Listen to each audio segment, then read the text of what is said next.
It's not every day when you you see some zone read when either decision from the quarterback's probably going to work out just fine. This is blocked pretty well by Oklahoma, so you're going to have like I said, Hawkins going to read the end here. Blaylock's going to come across face, and it's not that I think Hawkins makes the wrong choice here. He keeps the guy follows under, and obviously when he does, that's a keep for Michael. And then you just see his athletic ability. I mean, Jaron Kennedy doesn't even get a hand on the block, and that defender never has a prayer of catching Michael Hawkins. And guys, for me, this is what I want to see out of OU.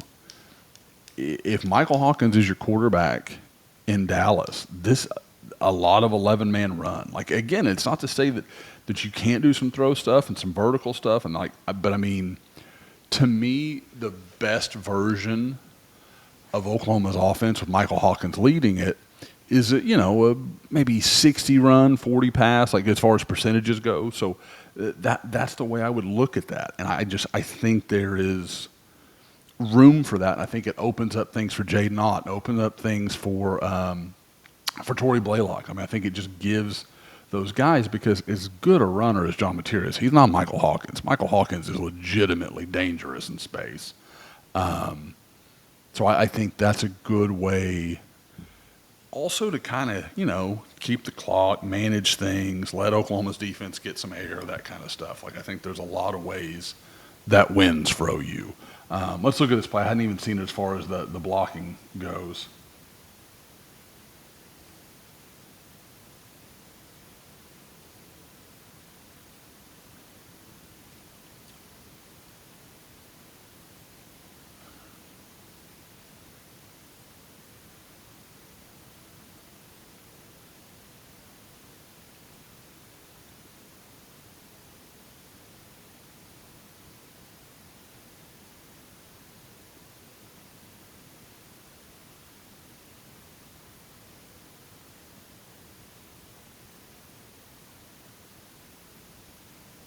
Now, this looks like, to me, guys, just the way I'm looking at this looks like a poorly read run to me.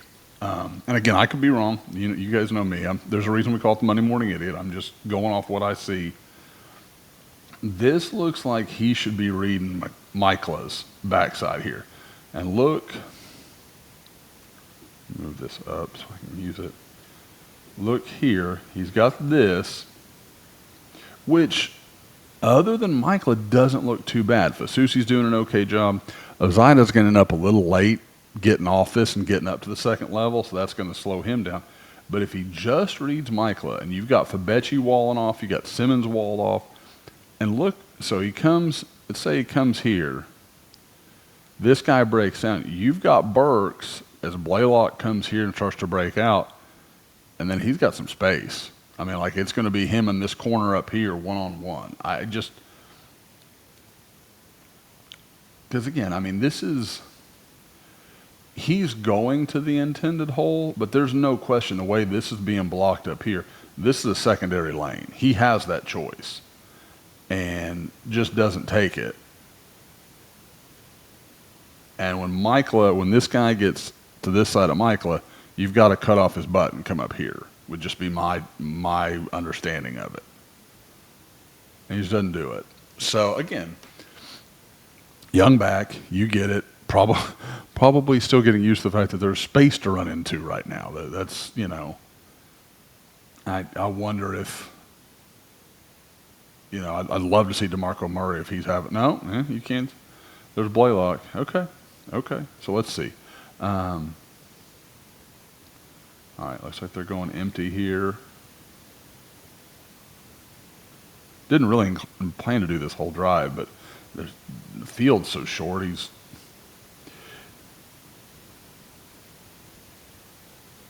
Nice work by Ivan Carry-On here, and like some understanding between he and Hawkins, where the route obviously intended to do there, and then he just slips up the field, and Hawkins reads it too. He just misses.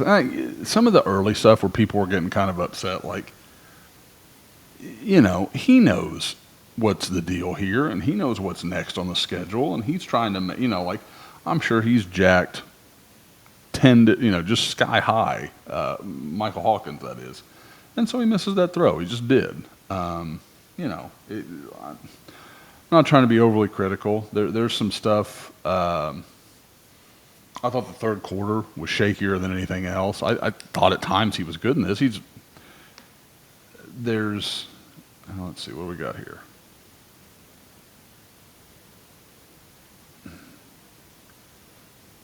All right, so they're showing 6. Are they bringing all 6? Yeah, they bring all 6. Totally shift them what they're doing here. Honestly, it's not a terrible initial pickup here.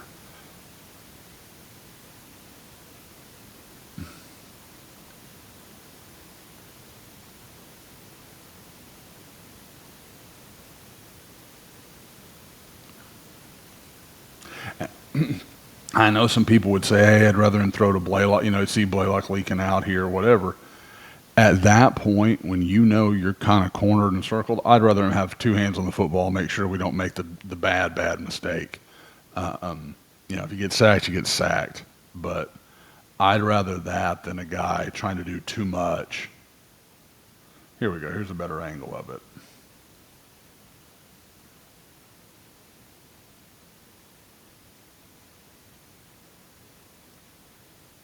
Yeah, I think to me, this looks like Simmons.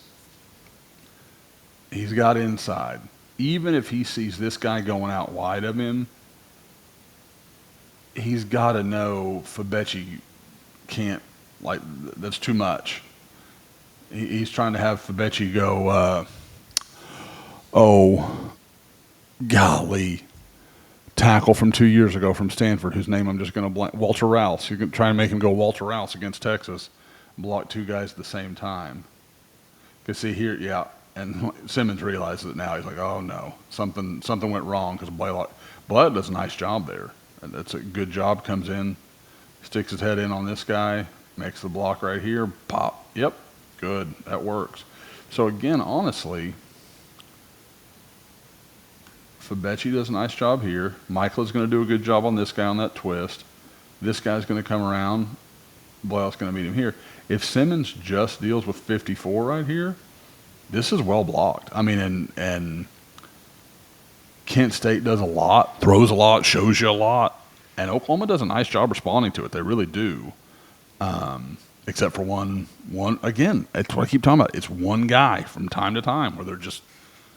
And earlier it was Ozida, now it's Simmons. I mean, it's just hard to say. Oh well, fix this and it all gets better when it's just kind of almost like a random number generator of who's going to have an accident, who's going to make a mistake.